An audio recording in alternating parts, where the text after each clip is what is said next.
مفتی صاحب فرض نماز کے بعد اجتماعی دعا مانگنا بدعت ہے. اب فرض نماز کے بعد ہاتھ اٹھا کے آپ فرض نماز کے بعد ہاتھ اٹھا کر دیا دعا کیوں مانگتے ہیں؟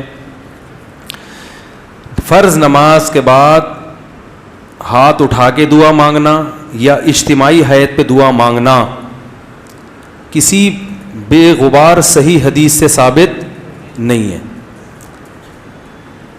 کسی بھی صحیح حدیث سے. ایک روایت ہے جو ذرا کمزور ہے جس میں آتا ہے کہ ایک دفعہ نبی صلی اللہ علیہ وسلم نے فرض نماز کے بعد ہاتھ اٹھائے ہیں, مگر وہ روایت کمزور ہے, اور اگر اس کو صحیح مان بھی لیا جائے تو ایک دفعہ.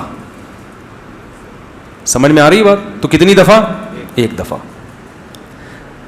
اصول فقہ کی کتابوں میں لکھا ہوا ہے, چاروں مذاہب کے فقہ کی کتابوں میں, کہ حدیث اگر کوئی عمل کثرت سے کیا جاتا ہو اور اس کا نقل کرنے والا صرف ایک ہو تو یہ بات بھی حدیث میں شک پیدا کر دیتی ہے.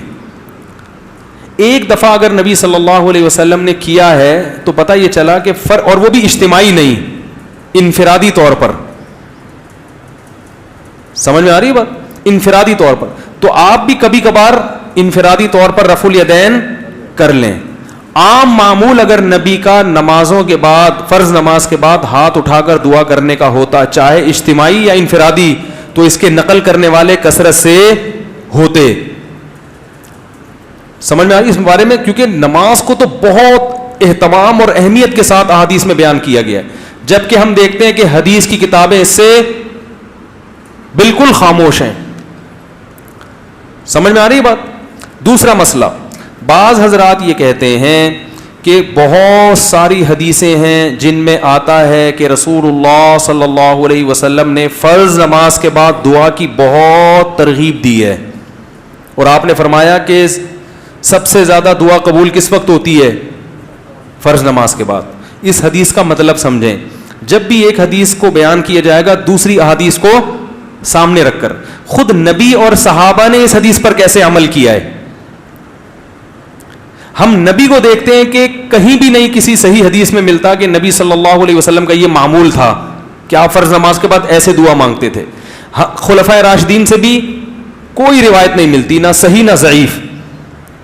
بھائی دیکھو ہمارے ہاں تو یہ پابندی سے ہو رہا ہے نا پانچوں نمازوں میں ہر مسجد میں, اگر صحابہ میں بھی ایسا ہوتا تو کوئی ضعیف روایت تو ملتی نا صحابہ کرام سے, نہ صحیح ہے نہ ضعیف ہے. اور نبی سے بھی کوئی کثرت سے ایک روایت ہے, اس کی سند پہ بھی کیا ہے, ٹھیک ہے بعض نے اس کو صحیح کہا بعض نے ضعیف کہا, مگر وہ بھی متفقون علیہ صحیح نہیں ہے. تو یہ کیسے ہو سکتا ہے کہ ایک عمل پابندی سے ہو رہا ہو اور اس کا نقل کرنے والا کوئی ہو ہی نہیں.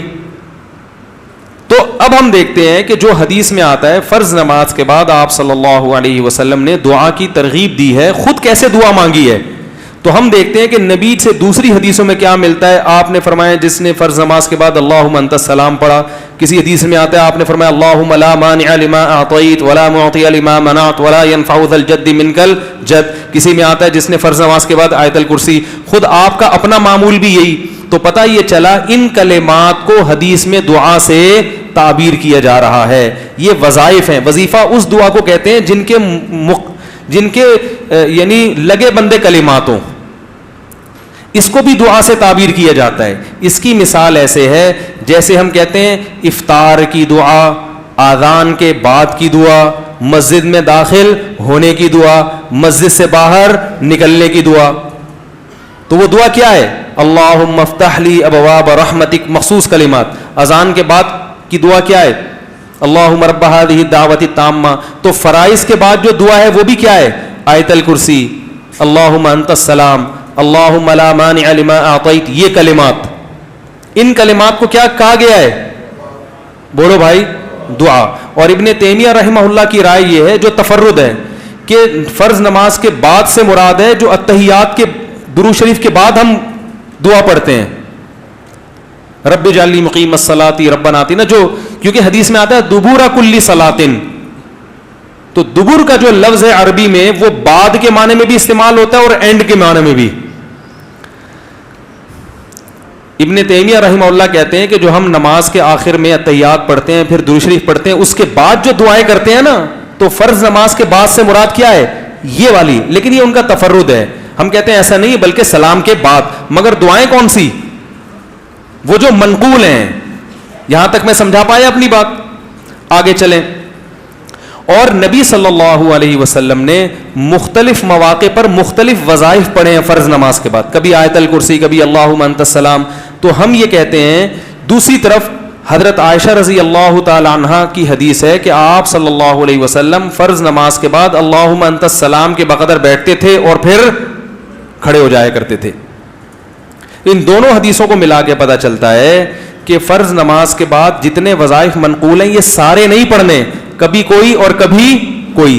اہمیت چونکہ اللہم انت السلام کی زیادہ ہے اور وہ دائمی معمول رہا ہے نبی کا, جیسے حضرت عائشہ کی, تو اس کو ہم نے اہمیت دی. اور ہم کہتے ہیں کہ پھر آپ فوراً کھڑے ہو کر سنتوں میں مشغول ہو جائیں, باقی وظائف اور تسبیحات آپ پڑھیں سنتوں کے بعد. اس طرح تمام حدیثوں میں تطبیق. اور اہل حدیث حضرات یہ کہتے ہیں کہ نہیں, فرض نماز کے بعد ہی آپ تمام معمولات پورے کریں, اس کے بعد سنتیں پڑھیں. تو یہ علماء میں ایک اختلاف ہے. لیکن ہاتھ اٹھا کے دعا مانگیں جیسے ہمارے ہاں رائج ہے, یہ کہیں بھی نہیں ہے. حتیٰ کہ چاروں, یہ تو اب یعنی اہل حدیث میں بھی نہیں ہے, وہ تو سب کو پتہ ہے نہیں ہے. یہ فقہ حنفی میں بھی نہیں ہے, فقہ شافی میں بھی نہیں ہے, فقہ مالکی میں بھی نہیں ہے, اور فقہ حنبلی میں بھی نہیں ہے. کیونکہ فقہ حنفی کی کتابیں بھی اس سے خالی, فقہ مالکیہ, شافعیہ, حنابلہ, ان کی کتابیں بھی اس سے بالکل خالی. نہ صرف خالی بلکہ اس کے مخالف. فتاوی عالمگیریہ فقہ حنفی کی کتاب ہے نا, اس میں لکھا ہے کہ امام کو چاہیے کہ سلام پھیرنے کے بعد اللہم انت السلام کے بقدر بیٹھے اور اس کے بعد کھڑا ہو جائے. یہ کہیں بھی نہیں لکھا کہ اس میں کیا کرے, اجتماعی دعا مانگے یا انفرادی دعا مانگے, کہیں بھی نہیں لکھا ہوا, بلکہ اس کے خلاف لکھا ہوا ہے. تو اس لیے یہ فقہ حنفی میں بھی نہیں ہے. ہاں, یہ ہمارے اکابر میں ایک چیز رائج ہو گئی ہے, ہمارے بزرگوں میں, جو ہندوستان میں بہت تیزی سے, بولو بھائی, پھیل گئی. جب رائج ہو گئی تو حضرت مفتی محمد شفیع صاحب رحمہ اللہ تعالیٰ کا اجتماعی دعا پر ایک رسالہ ہے, مفتی اعظم جو تھے, انہوں نے فرمایا کہ اب اس کو ایک دم ختم کرنے میں کیا ہے,